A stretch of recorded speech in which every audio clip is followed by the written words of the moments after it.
Hey everybody, Danielle Hargenrader here. Welcome to another episode of Unleash Your Inner Diabetes Dominator. Today I'm super excited to bring you Mike Lawson. I'm going to read you his bio just like I always do in the beginning, and we're going to get into his story. So Mike Lawson is passionate about communicating through images and design. Mike's cartoons and design work have been seen in publications like diabetesmind.com and theliberaloc.com, and he currently manages the brand for Diabetes Hands Foundation. His designs have been the visual representation for different health-related campaigns like Spare a Rose, Save a Child, and the Big Blue Test. Mike lives in Oakland, California, and loves Instagramming. Is that a verb now? I like that because it kind of is. Photos of graffiti. Mike's Instagram is instagram.com/Mr. Mike Lawson, and his personal portfolio is available for viewing at connectthroughdesign.com. And before we get started, I just want to let everybody know I will put all of those links under the YouTube video, so don't go running for a pen. You're going to be able to see all of Mike's awesome work just under the YouTube video. Click away. So thank you so much for joining us today. How are you, Mike? So good. Happy to be here. Nice. Awesome. So we're just going to get right into it. If you would be so willing and generous to share with us your story of diagnosis and kind of your interpretation of the path you traveled with diabetes from diagnosis to where you are today. Sure. Feel free to stop me with any questions too if I kind of veer off the path as I tend to do. So I will. Just over 10 years ago, I was diagnosed. I was actually misdiagnosed originally. It was a very common diagnosis story, though. I was drinking gallons of water per day. I was urinating every 15 minutes or more.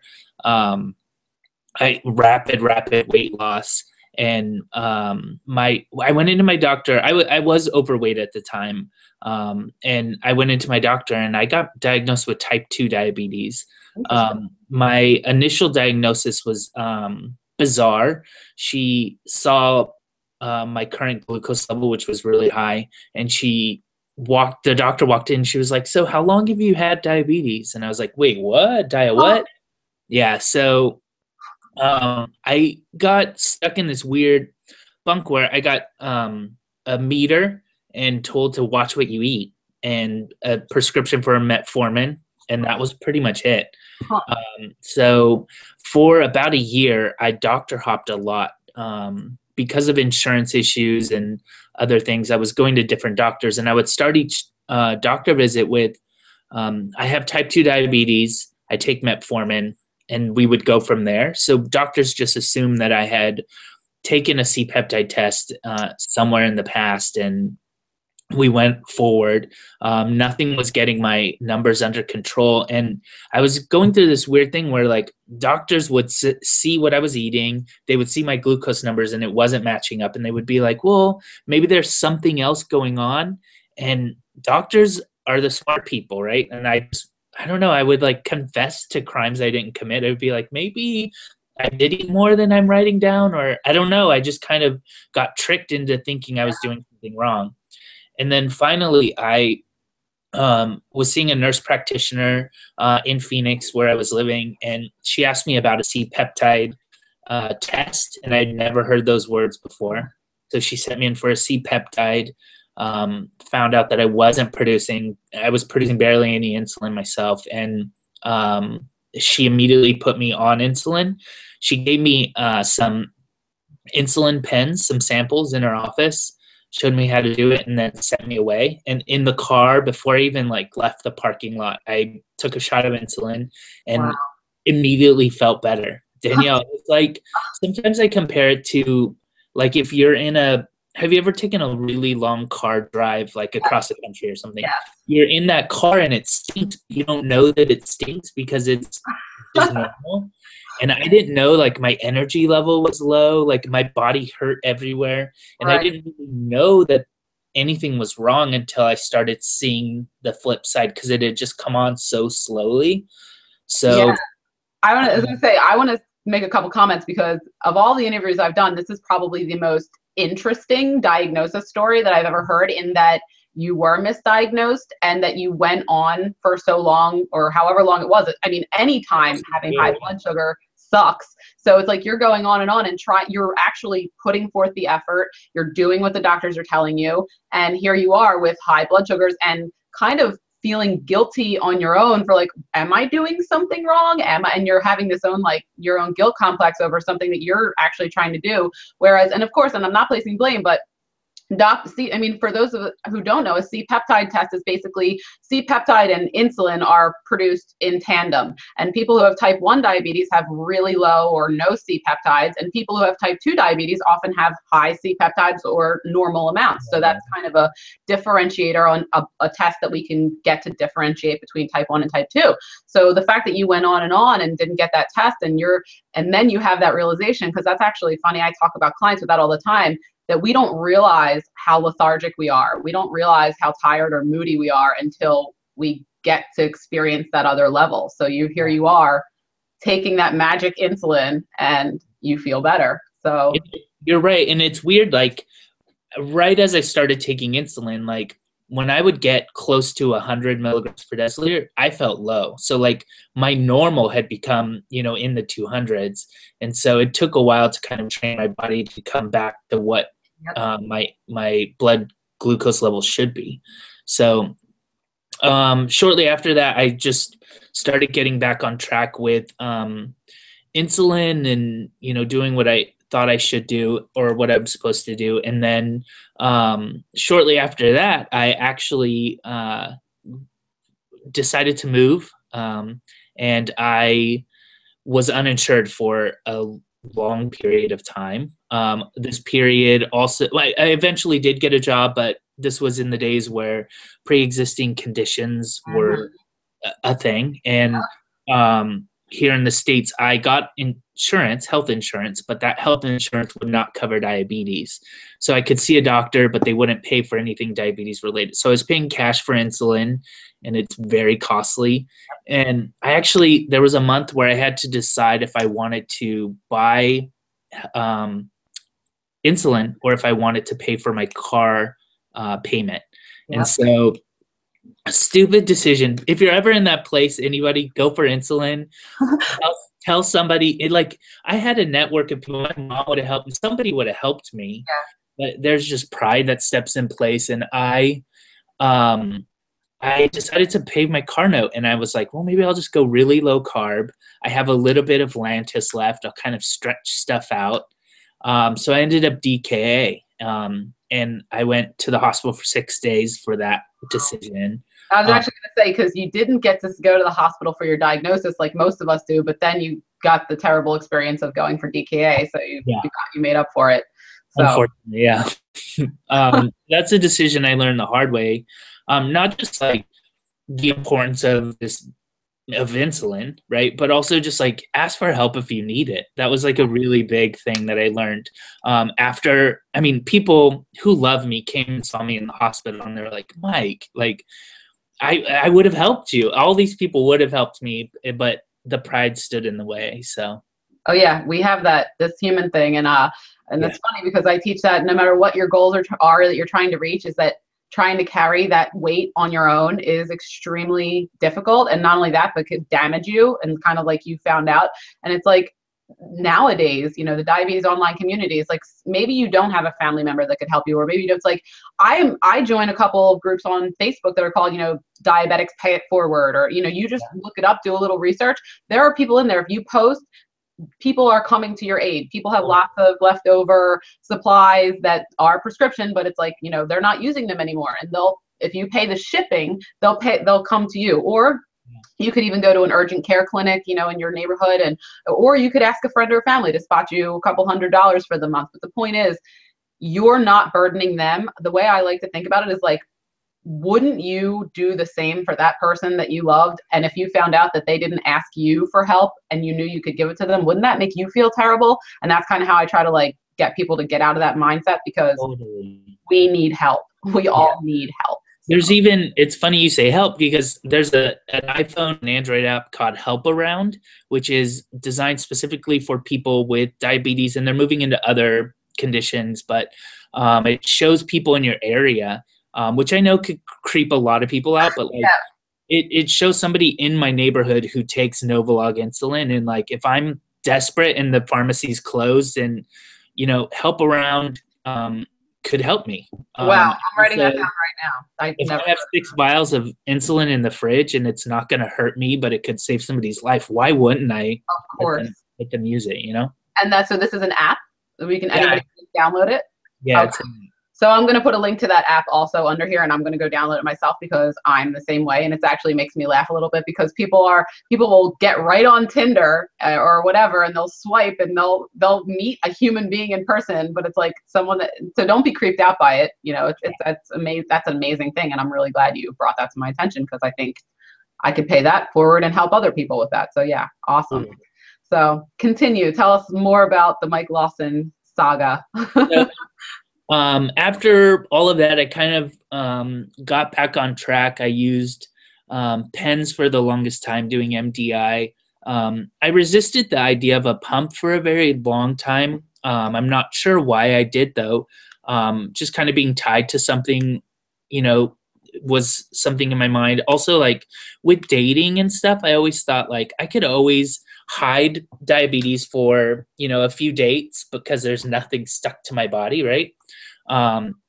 So I kind of just fought the idea, but then a couple years ago, a friend, speaking of helping each other out, a friend of mine from the online community, her son upgraded to a brand new Dexcom, and she had almost a year supply of the old Dexcom stuff. Wow. She was like, I'll just send it to you.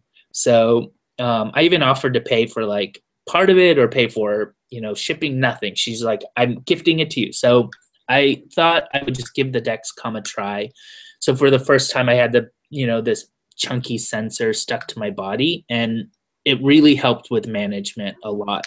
And that kind of broke the barrier. So now that I have this stuck to my body, I started exploring the idea of going with a pump. Mm-hmm. And just over a year ago, I chose my first pump. So I'm on the Tandem T-Slim now. My A1C has improved drastically since I started doing CGM. I compare it a lot of times. Have you ever played like Mario Kart or like a driving game where like you hit the one guardrail really hard, so you jerk to the other side? And so I was doing a lot of that where I would like go low and then I would eat anything I could find and then go high and then bolus the heck out of it and go low and like just hit all the guardrails. And so with CGM technology, I find myself kind of like easing into lows, and like I see that I'm in the 90s and I'm headed down. So maybe I'll pop one piece of candy and come up a little bit softer. Same with the highs. I see that I'm kind of drifting high, so I can correct all these things without, you know, pricking the finger necessarily, which I know you're not supposed to bolus off of the CGM stuff, but I do. You're not the only one who does that. Oh God, I know. So these technologies have helped me, and I've kind of gotten over some of the mental stuff, like with dating. Like if a pump really does freak you out, maybe you're not the right person for me anyway. Exactly. And it's funny because I was already married. I just got my pump just under 2 years ago, and I've had my CGM for just a little over 2 years. So very similar. I was super hesitant to have that tether, to have something on my body, but I got the CGM first. And then once I got the CGM, I'm like, what's my problem? I'm like, it's really like a mental thing. It's like, and it's not for everyone, but for me, it was just like, I did manual injections for 22 years. And I was like, what's the worst that could happen? I'll try it and I don't like it, and I'll go back to injections. And then that I never looked back. And I use the Omnipod, but I think that's why it's great that we have all these options, because there's a pump, you know, that everybody is going to like a little bit better. And, and I agree, the easing into the lows and for me, for the CGM, I set my high line, instead of having it at 200, I set mine at like 130, which is it took time to get down there. I started at like 190 and then 180 and then 170, because it's a mental game. It's more mental than anything. When you hear those alarms beeping, you're like, shut up, stop telling me I'm doing something wrong. But then you kind of like get into it. But that way I can mitigate the highs before they get too high. And for me, just like for you, my A1Cs have improved drastically, and I think that they're great tools to have. So I'm glad that you think so too. Cool.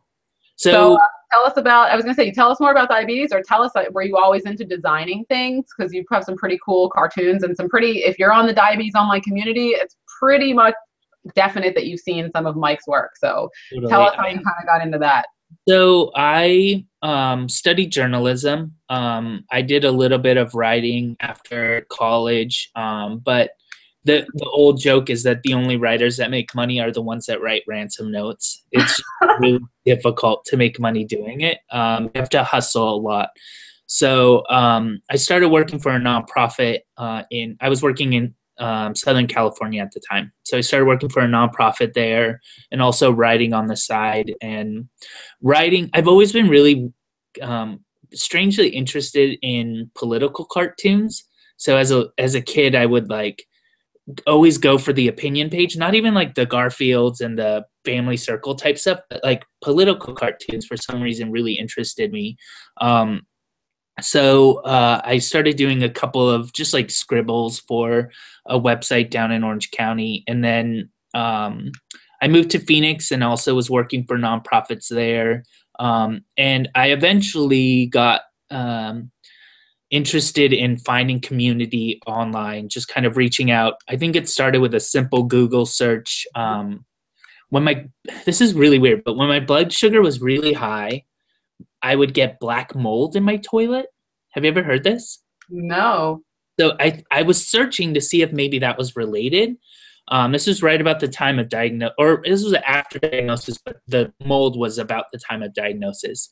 And I found TU Diabetes, diabetes.org, which is a community of people touched by diabetes, kind of just providing day-to-day anecdotal support to one another.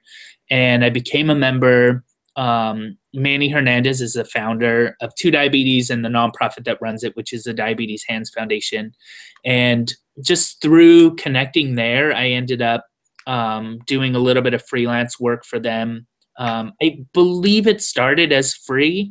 Can you design something really quick? And I did. And then jobs got bigger, and then he started paying me. And then in 2013, the Diabetes Hands Foundation had the opportunity to hire somebody full-time to do branding and design and stuff for them in-house. And since I had done some of it freelance already, it made sense for him to ask me. So he asked me what would make me move to the Bay Area, the San Francisco Bay Area. And I was like, I'm packing now, because Yeah, right. I didn't love Phoenix too much, and I was ready to go. So I moved up here in 2013 to work with them.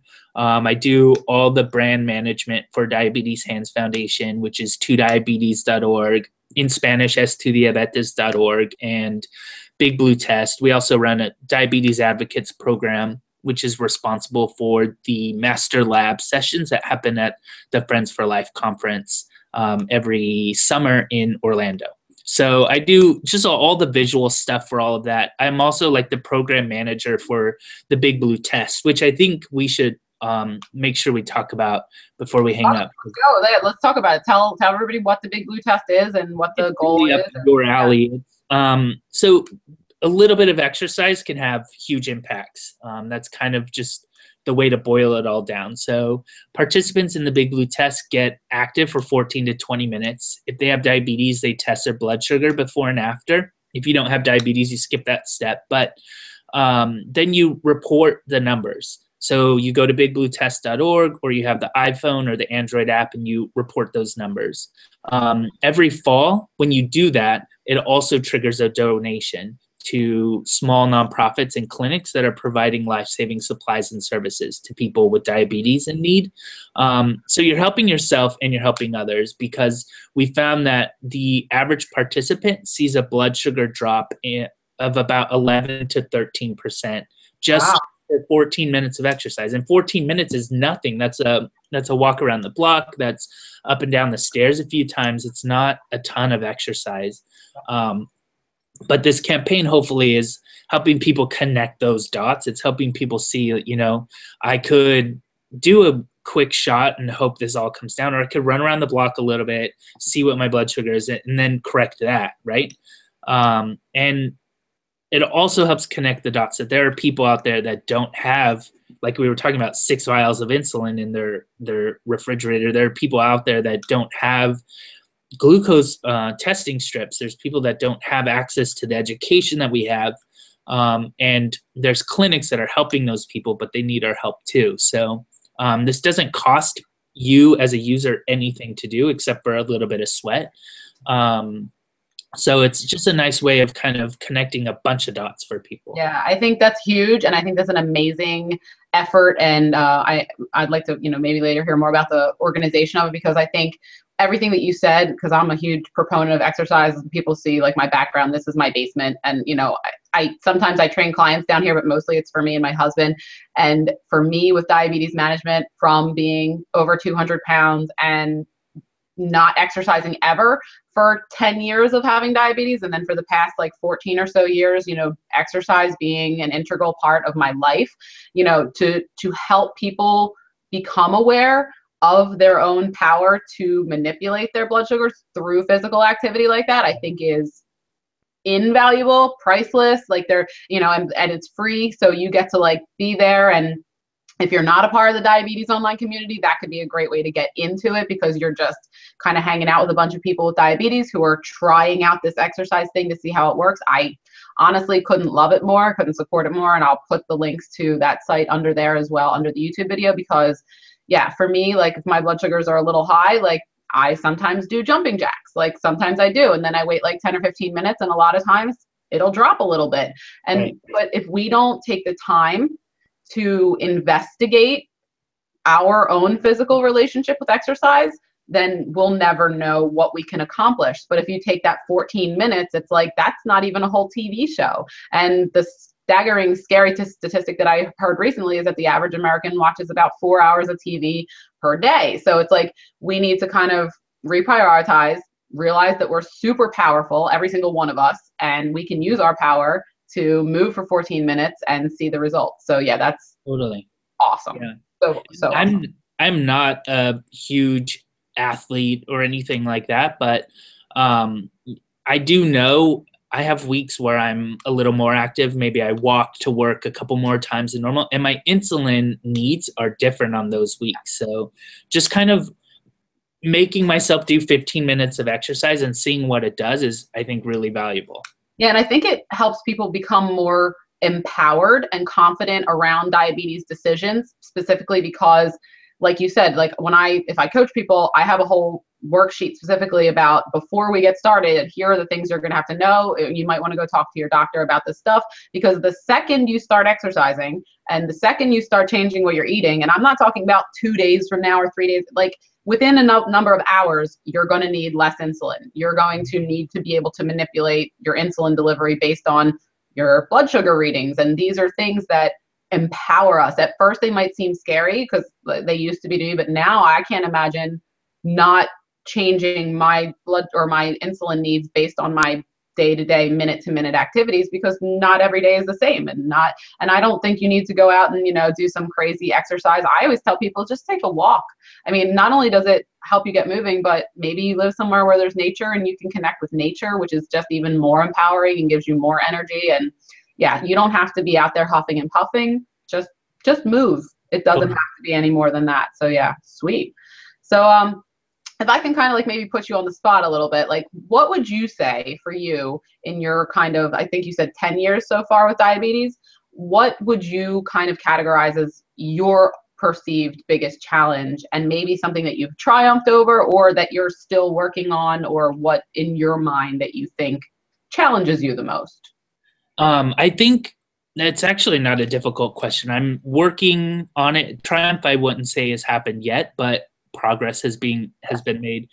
My biggest challenge is that this is relentless, and there are days where I just check out, and I mean there are entire meals, and this is embarrassing to say, there are entire meals where I know I should inject or I should bolus higher, or I don't bolus at all. I'll just kind of mentally, I don't know, check out. And I know that this isn't uncommon. There are other people I've talked to that have this, but like, it's almost, I wouldn't say it's like, I can't really even explain it. It's kind of like self-harm almost. Like, I know this is going to hurt in many ways, not just like physically hurt later when my blood sugar pops to 300, 400, right? That's going to be painful, but also just like mentally, I'm going to beat myself up over this in an hour, but I still let myself do it. So there are times where I just kind of just check out and say I don't have diabetes for dinner for some reason, and that I'm going to pay for it later. I would imagine that there are a bunch of people when they're watching this right now that are going, yeah, yep, trust me. Yeah, this is not. I've talked to people that have it, and I can't even explain why I do it. But that happens less frequently now that I'm kind of on a path. Like I tend to tell myself, like, remember, like my goals. So I have like an A1C goal right now, and I that kind of has helped me motivate me. And I know not everyone's motivated by numbers, but right now that's something that's kind of in my mind. I know every little bit helps. I also set up mini goals for myself. So instead of saying like, I want to have this huge goal of having this amazing A1C in 3 months, I have like, my goal right now is to have really good overnight numbers. This was actually motivated by my friend Melissa Lee, who she said, I don't know if she knew she was motivating me when she said it, but she said if she can get all of her overnight numbers to be in range, that's literally half the battle, right? Yeah. So if I can be in range for 8 hours out of the day, 9 hours out of the day while I'm in bed, then that's going to really improve my overall A1C goal. So that overnight thing isn't something that just happens overnight, though. That I have to make sure I'm bolusing properly for dinner so that I can go into the night and go get into bed with a good number and maintain that number. Late night snacking is difficult for me, so that's something that I have to keep in mind so that I can stay in range, because if I go to bed with a full belly, who knows what's going to happen to my numbers overnight. So that's helpful. I also have set up I use Night Scout. Are you familiar with Night Scout? I am familiar with it, yeah. I don't have it, but I know what it is. But tell us what it is. There's a Pebble watch that kind of connects to the Dexcom, but also an iPad that I have set up next to the bed.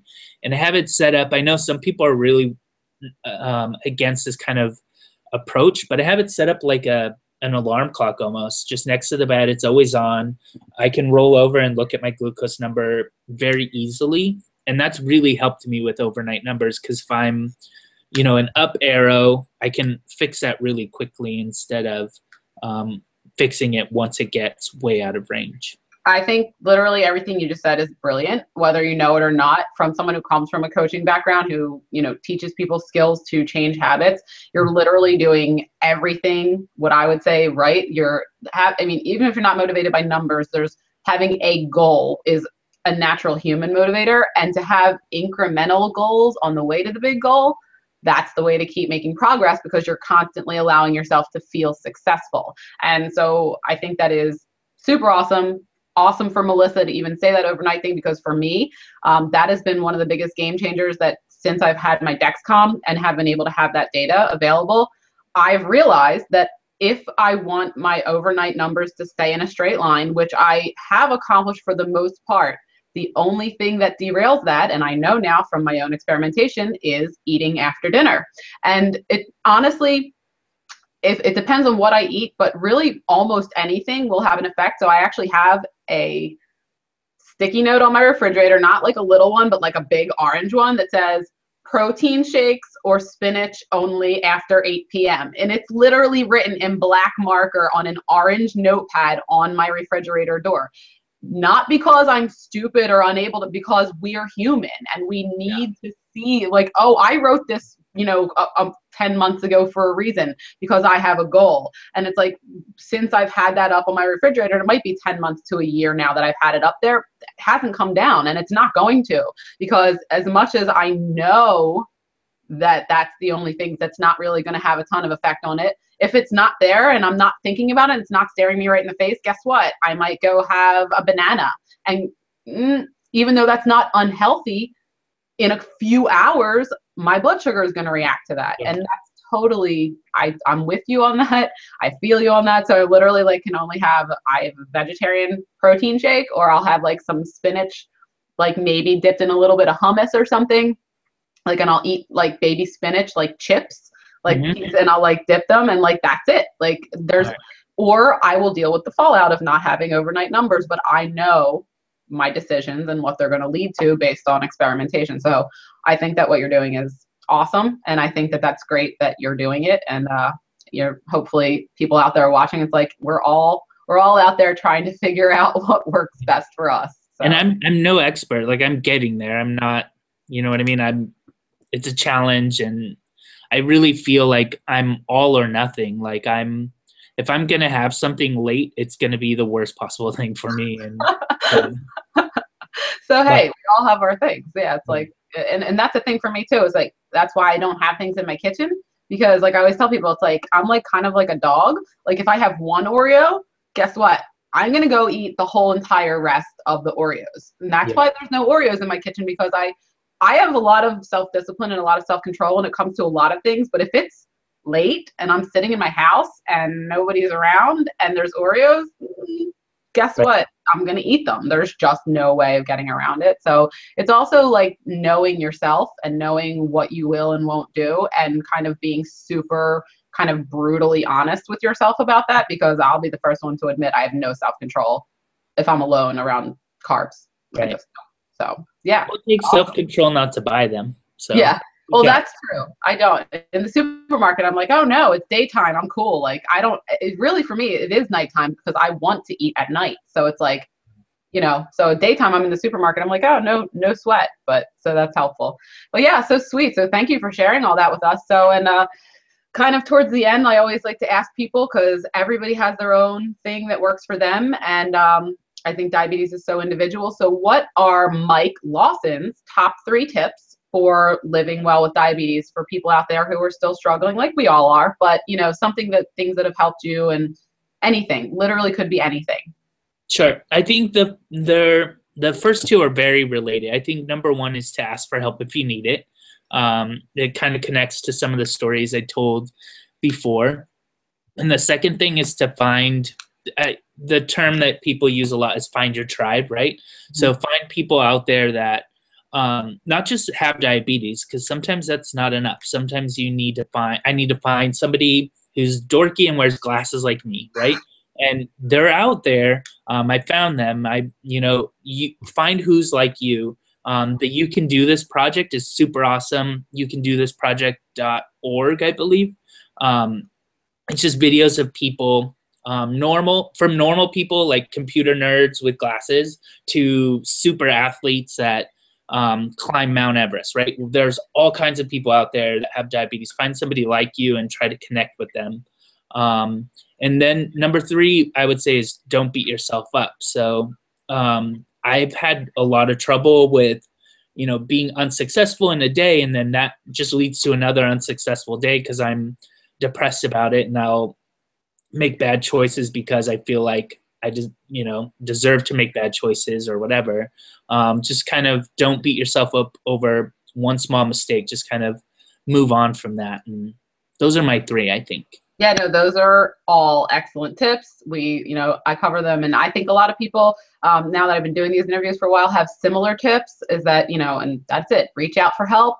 Find your tribe, like you said, like find the people that are like you, because guess what? There are like 29 million people. I think I just looked at the statistic. There's like 300 and something million people with diabetes around the world. These people don't necessarily have to be in your backyard. There could be some guy in Brazil that's like your doppelganger, that he has diabetes. It's like, but if he's on this site that you just mentioned, he wants to connect too, or she wants to connect too. So go get it. And the not beating yourself up, that's one that we're all going to, I think, work on forever. So, but it is true. Don't get derailed just by one bad decision. So yeah, super awesome. Is there anything else you'd like to add about anything you're working on, or anything else you just want to say to people? Or if anybody's going to the Friends for Life conference in Orlando, there's a Master Lab session. Master Lab is a day of advocacy training for anybody to kind of learn about what they can do to become better diabetes advocates. It's a 1.5-day session, so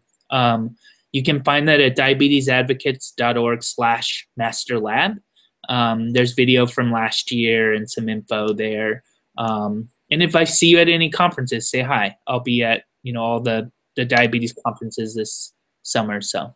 Awesome. So thank you for sharing. And just so you guys know, I'm going to this Master Lab sessions. I could not be more excited. I've never been to the Friends for Life conference at all, and I am beyond excited to be going. So I'll see you there, and hopefully, and if anybody sees me ever anywhere, please come up and hug me. Like, I don't even care.